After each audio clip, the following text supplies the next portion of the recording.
বিসমিল্লাহ। আমি আজকে রান্না করব পাবদা মাছ, একটু স্পেশালভাবে ভুনা করব। তাই প্রথমে নিয়ে নিলাম পেঁয়াজ,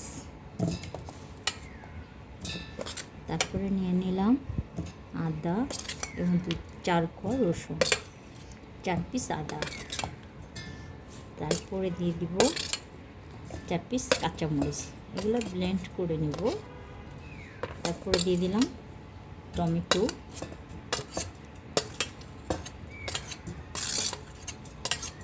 তারপরে দিয়ে দিলাম 1 চামচ কিশমিশ, কাজু বাদাম, কাঠবাদাম, 1 চামচ গুঁড়া দুধ পাউডার, নিয়ে নেব কালো সর্ষে, সাদা সর্ষে ব্লেন্ড করে নেব একসাথে। এগুলো সবগুলো মিলিয়ে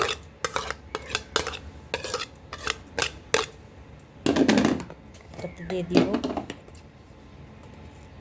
চামচ হলুদের গুঁড়ো,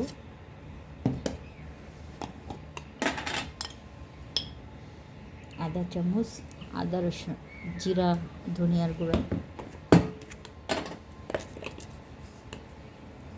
মরিচের গুঁড়া 1 চামচ, একটু লাগতে পারে।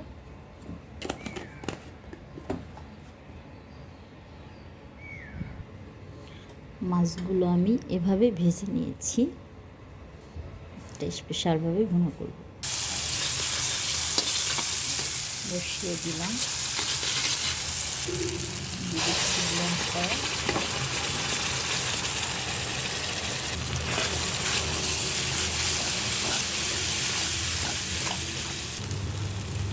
কষানোর পরে এরকম হয়েছে, ভাব চলে এসেছে।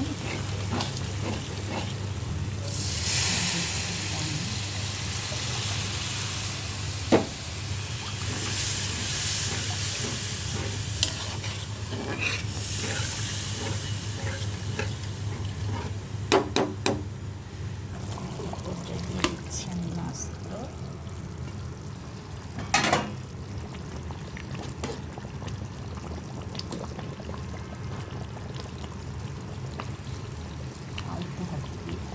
আলতো হাতে মাছগুলো যাতে ভেঙে না যায় সেভাবে আস্তে আস্তে করে এভাবে দিয়ে দিতে হবে।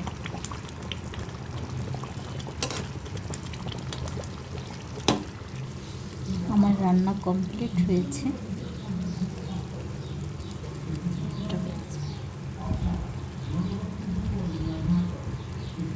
আমার মাছগুলি খুলে যায়নি, আলামি আছে, খুব সুন্দর হয়েছে।